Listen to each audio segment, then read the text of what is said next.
You clicked on this because somewhere deep down, in a place you don't always let yourself visit, you're terrified of looking back one day and realizing you lived the wrong life. Not a life of tragedy or spectacular failure.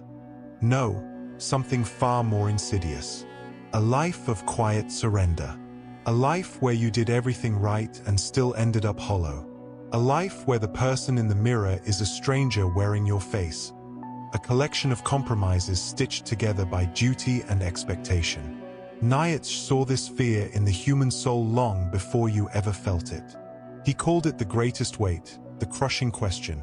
What if some day or night a demon were to steal into your loneliest loneliness and say to you, "This life as you now live it and have lived it, you will have to live once more and innumerable times more, and there will be nothing new in it."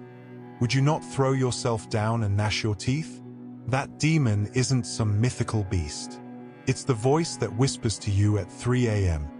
The one that tightens your chest when you see someone living boldly while you're still hesitating. It's the sinking feeling that time is slipping, that the real you, the one buried under shoulds and haftus, might never get a chance to breathe. Most people never escape that fear.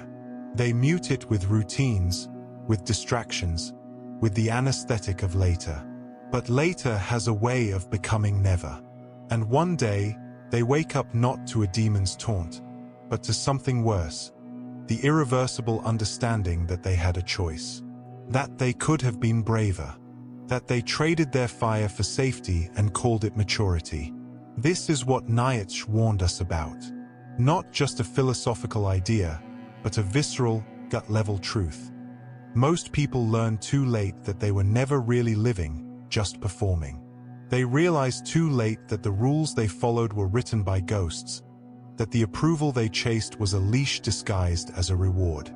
And by the time they see it, the best of their years are gone. But you're still in time. That's why you're here. That tightness in your chest when you think about the future, that's not anxiety. It's your soul begging you to listen. So let's begin before it's too late. Let's dig into the 13 things people learn when the clock has already run out, so you don't have to. Nietzsche's warnings cut deeper than mere regret. They expose the slow erosion of the self that happens when we live by borrowed values. The 13 lessons people learn too late are not random misfortunes, but the inevitable consequences of a life deferred. At their core, they reveal how we trade authenticity for acceptance, how we mistake comfort for meaning, and how the fear of judgment becomes the chains we mistake for safety. Consider the first and most devastating realization. You were never really free, only obedient. From childhood, we are conditioned to seek approval, to follow the path of least resistance, to equate goodness with compliance. We learn to silence our desires before they even fully form, to twist ourselves into shapes that fit the expectations of others. And the tragedy is not that we do this. Every society demands some degree of conformity, but that we forget we are doing it at all. We mistake the mask for our face. By the time we question it, the mask has fused to our skin. This is why Nietzsche declared that morality is the herd instinct in the individual. The rules we assume are sacred truths are often just collective habits, reinforced by fear. The person who dedicates their life to climbing the corporate ladder only to find emptiness at the top, the parent who sacrifices every personal dream for their children and then resents them for it, the artist who never shares their work because they were told it wasn't practical. These are not outliers. They are warnings. They show us what happens when we outsource our purpose to others, when we let the should of the world drown out the must of our own spirit. Another truth that dawns too late is that suffering is not the enemy, avoidance is. Modern life is built on the promise of comfort, on the idea that pain is always to be escaped. But Nietzsche saw suffering as the forge of strength, the necessary friction that shapes us into who we are meant to be. The person who spends their life running from discomfort, who never risks failure, never tests their limits, never allows themselves to be broken and rebuilt, they do not escape suffering. They merely postpone it. And when it finally comes, As it always does, they face it not with the resilience of a warrior, but with the fragility of glass. This ties into the third core theme. Most people die at 25 and are buried at 80. The slow death of curiosity, of passion, of the willingness to be foolish and bold. This is the true tragedy. It happens so gradually we hardly notice. One day we wake up and realize we no longer want anything fiercely enough to disrupt our routine. We have traded the electric uncertainty of becoming for the stale safety of being. And the worst part? We tell ourselves it's maturity. We call it wisdom when it's really surrender. Underlying all of these realizations is Nietzsche's most urgent warning. You must become who you are. Not who you were supposed to be, not who others needed you to be, but the raw, unedited version of yourself that existed before the world got its hands on you. Most people never do this. They spend their lives chasing goals they didn't choose, upholding values they didn't examine, performing a version of happiness they don't actually feel. And when the facade cracks, as it always does, they are left with the hollow terror of having lived someone else's life. But here is the turning point.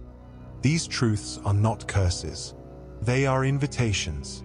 To question before it's too late. To burn the mask before it becomes your skin.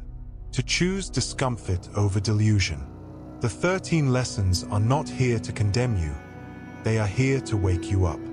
The ancient Greeks told of a man named Sisyphus, cursed by the gods to roll a boulder up a mountain for eternity, only to watch it tumble back down each time he neared the summit. Modern minds hear this myth and shudder at its futility. But Nietzsche saw something else entirely. He saw you. He saw every person climbing their own manufactured mountain, exhausted by a pursuit they never chose, believing the summit held meaning when all that awaited was another descent. The boulder is your career, your relationships, your endless striving for validation that never satisfies. And the cruelest twist? Unlike Sisyphus, you volunteered for this torment. Consider another story, that of the golden calf. When Moses descended from Mount Sinai, he found his people worshipping an idol they had forged from their own jewelry. This is the human condition in miniature. We take the raw materials of our potential and melt them down into cheap imitations of meaning, status symbols, hollow achievements, the approval of strangers. We kneel before these self-made idols while our true purpose withers unseen. Nietzsche understood this better than anyone when he wrote of the will to power, not domination over others, but the full expression of one's authentic being. Most people spend their lives polishing their golden calves while their real power rusts in neglect. There's a Japanese folktale about a man who finds a fox's mask that fuses to his face when worn too long. At first it's amusing, then convenient, then suddenly impossible to remove. This is how we become strangers to ourselves, not through dramatic betrayals, but through countless small accommodations. Each time we silence a thought, swallow a protest, or perform a role we don't believe in, the mask grows tighter. By middle age, many can't remember what their real face looked like. Nietzsche's concept of the Übermensch wasn't about superiority, but about the courage to remove the mask regardless of the cost. The biblical story of Esau selling his birthright for a bowl of stew takes on new meaning through Nietzsche's lens. How many trade their life's potential for immediate comfort? The promotion that demands your soul, the relationship that requires your silence, the comfortable lie that erodes your truth. These are all bowls of stew, all temporary satisfactions purchased with eternal currency. Nietzsche warned that modern humanity had become the animal that makes promises, yet most promise their loyalty to systems and people that will discard them without hesitation. Perhaps the most poignant allegory comes not from myth but from nature. Consider the lobster, forced to periodically shed its shell to grow. This molting process leaves it soft, vulnerable, exposed to predators. Most humans stop molting emotionally and spiritually by midlife. The risk of shedding our protective identities becomes too great.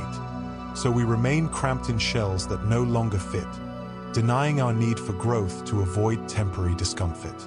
Nietzsche's philosophy is essentially a call to keep molting, to endure the vulnerability of self-reinvention rather than suffocate in outgrown versions of ourselves.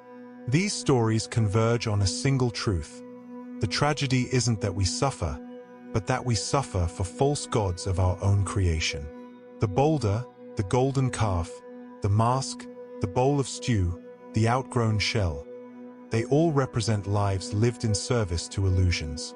Nietzsche's warning echoes through them all. Awaken before the performance becomes your only reality.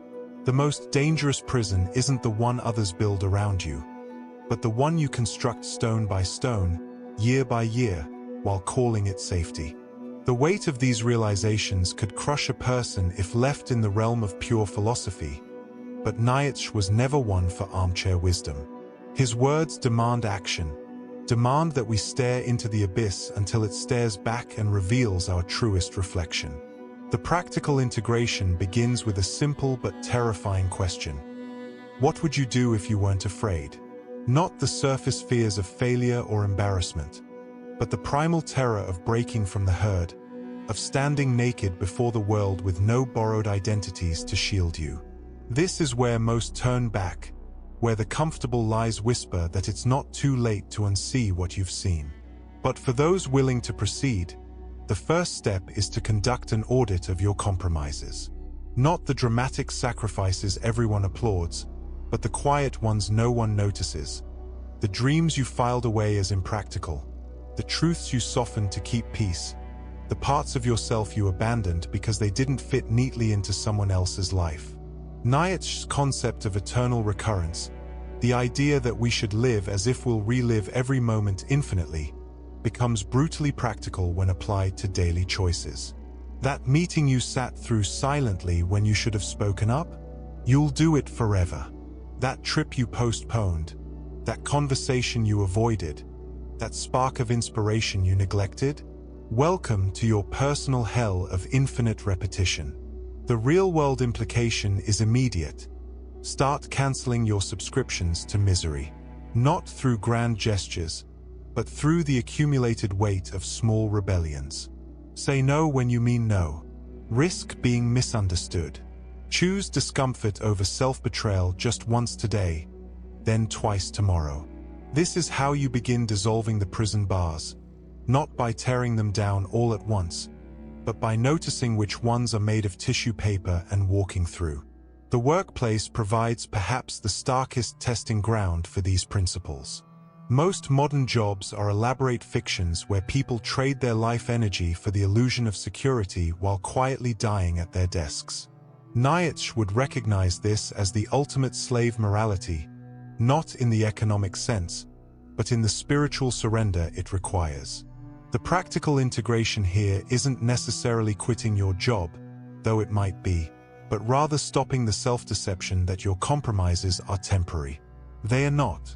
The until that people live by, until I get promoted, until I retire, until I save enough, is a myth that collapses on deathbeds with terrifying regularity. The alternative is to either reshape your work to fit your soul or reshape your soul to fit your work, but to stop pretending there's no choice being made. Relationships suffer perhaps the most under Nietzschean scrutiny, because here our compromises are most tenderly guarded. How many stay in friendships that diminish them, family dynamics that require self-erasure, romantic partnerships where both parties agreed to lower their flags at the door? The real-world application is to begin the ruthless excavation of what you've been calling love but is actually mutual hostage-taking.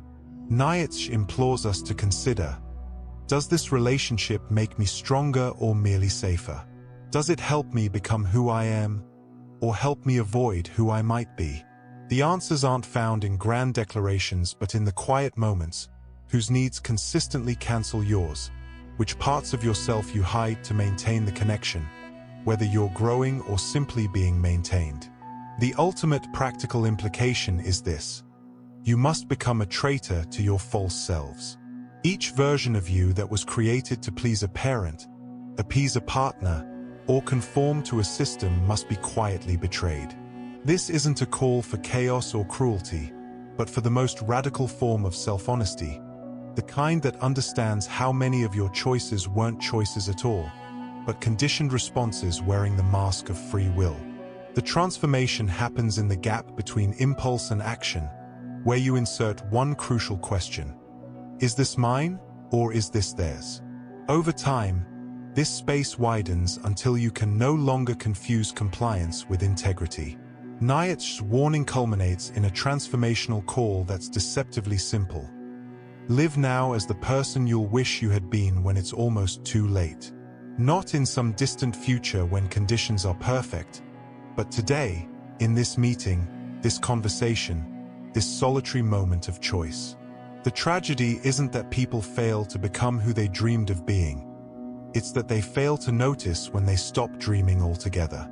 Your life is already happening in the choices you're making by default, in the rebellions you're postponing, in the truths you're editing. The call is to stop preparing to live and simply live, to stop waiting for permission that will never come, to realize that the only right time is the time you declare it to be. The prison door was never locked. It was just heavy, and you were taught to mistake its weight for security.